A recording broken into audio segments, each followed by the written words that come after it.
The Sympathizer is a new series on HBO, the finale of which just aired earlier tonight. I just watched the whole thing in the last couple of days, and I'm really looking forward to talking about this one. Near the end of the Vietnam War, a spy named the Captain, played by Hoa Shonde, who was embedded in the South Vietnam Army, flees to the United States and takes up residence in a refugee community, where he continues to gather intelligence and report back to the Viet Cong. This is actually one of those surprisingly complex reviews that I'm going to get into, because while I was watching The Sympathizer, especially early on in the series, I thought to myself, there are things to talk about that will be interesting conversation points, but let's see how it goes. Maybe it'll be a little easier to finally talk about. But after watching the entire thing to the series finale, there is so much more to discuss. For example, what I just gave you in that plot blurb earlier is what's on IMDb or Google, wherever you look.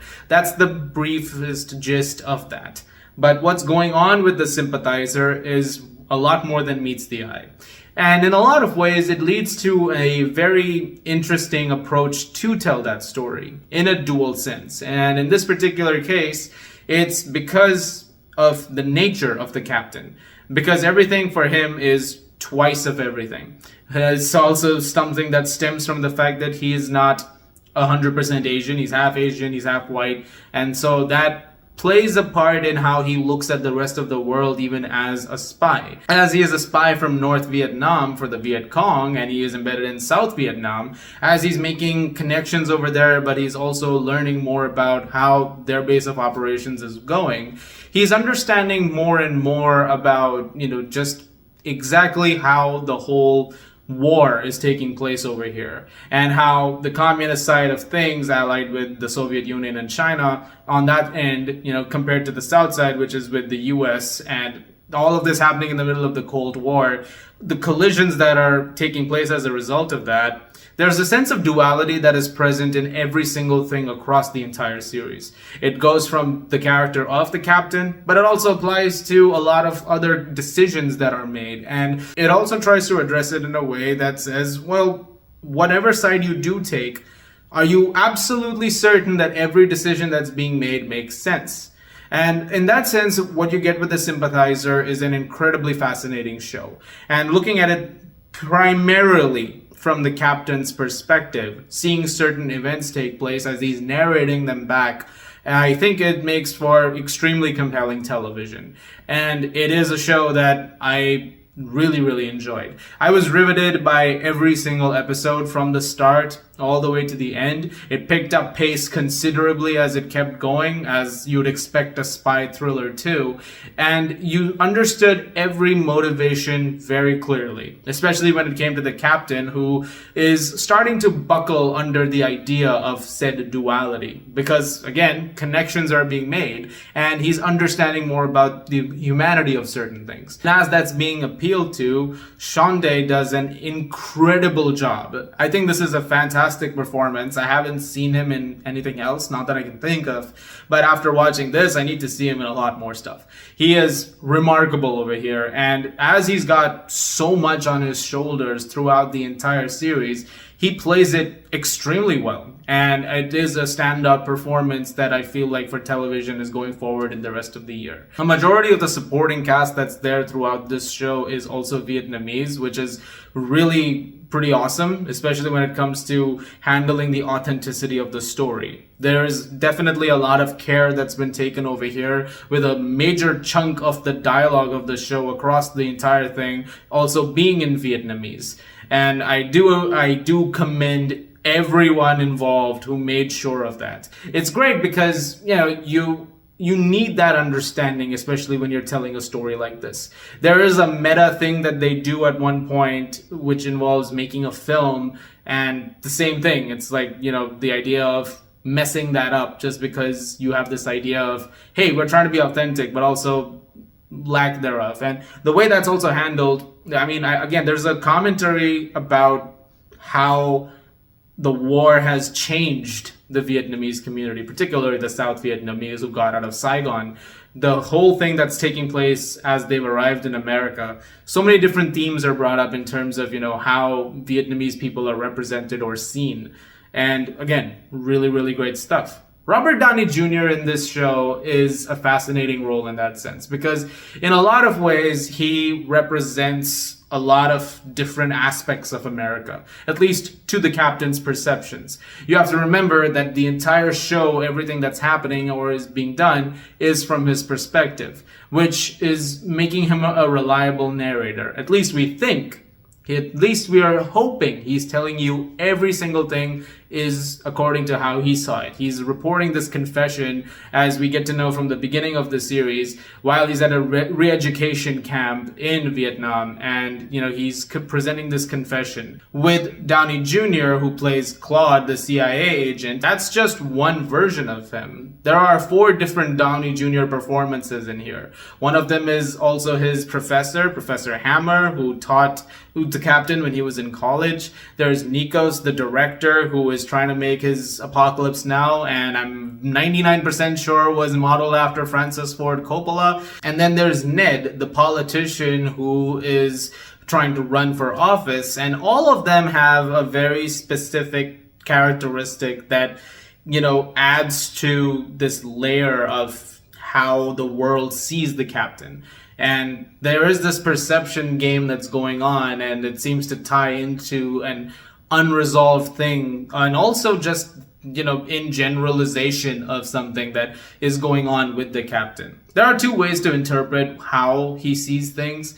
In one sense, it could be the sense of unresolved childhood trauma, which is something you find out the series finale. But then there's also this idea of when it comes to generalization of how Asians are viewed in general, but then playing the reverse card of it, and it's how the captain sees the most prominent, figures in his life. In this particular case with Claude, Ned, Nikos, and Professor Hammer, what he's seeing over there is like, it becomes sort of blurry for him, which I found to be interesting. Maybe that's just my perception of it, of what they're going for. But it definitely made for very compelling television. Sandra Oh is in this as well as Miss Sophia Mori. I thought she was great. I mean, you're not gonna have Sandra Oh in something and not have that be great. I thought they did a great job with that. But I should mention that, going back for a second, is that when it comes to some of these performances, there are some very over-the-top things going on with them. In such cases, you might find yourself thinking it might not work for you very well. Sometimes it might. I'll leave that to you. It really does, become sort of a divisive thing, because there are some things, especially with Downey Jr., the performances that he has, they're a little zany. They're all directed and written extremely well. The episodes are, like I said already, extremely riveting, very tight scripting, and the storytelling, even for the side characters like Bon and Man, his 2 best friends, there's some great stuff over there. You care so much about this core friendship, this thing that they've had since they were kids, believing in this, idea of all for one and one for all. Nothing happens without, all 3 of them in it together. And it's incredible stuff and extremely heartfelt stuff, and heartbreaking as you approach the climax. The cinematography, fantastic. The editing, incredible. The soundtrack's fantastic too. One thing that I noticed throughout the entire series is that when it comes to the narrative that's being presented, it's often disjointed, which makes sense because when you have someone like the captain recounting memories, he'll constantly go back and forth between events that are happening, going forward, and sometimes he'll be like, oh no, wait, I'm mentioning this right now, I'm gonna have to go back a second. And so you go back and you go, okay, wait, hold on, now we'll see this event play, rewind, okay, now let's move back forward to where we were. And so in that sense, the structuring can be a little disjointed. Now, that's by choice. That is by design. It has to be that way. Now, that being said, duality in taking place over here, that is a pro and a con. Because in one hand, it does work with the character perceptions that are taking place. On the other hand, it sometimes can be so haphazard that it might jumble up a few hard-hitting moments, and it might make those feel a little less impactful, which ranges from the simplest of things to the most complex of feelings. But at the same time, some of those can feel a little lost in the dust as a result of that, which I think was one issue that I had with the entire series in general. Throughout the entire thing, there were a few moments where every now and then you would just have this whiplash, especially because tonally the show goes from serious to being funny to being, bizarre to being all kinds of stuff all at once. This especially is something that happens with the 4th episode, which is taking place on a film set where you're getting, Apocalypse Now version, like, sort of thing going on. And as that's taking place, there's like 5 different tones clashing with each other, and you're constantly moving back and forth in structure.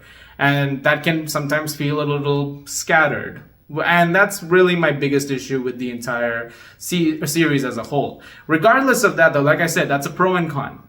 But like I said, that's a pro and con, because stylistically, narratively, it's 2 different things.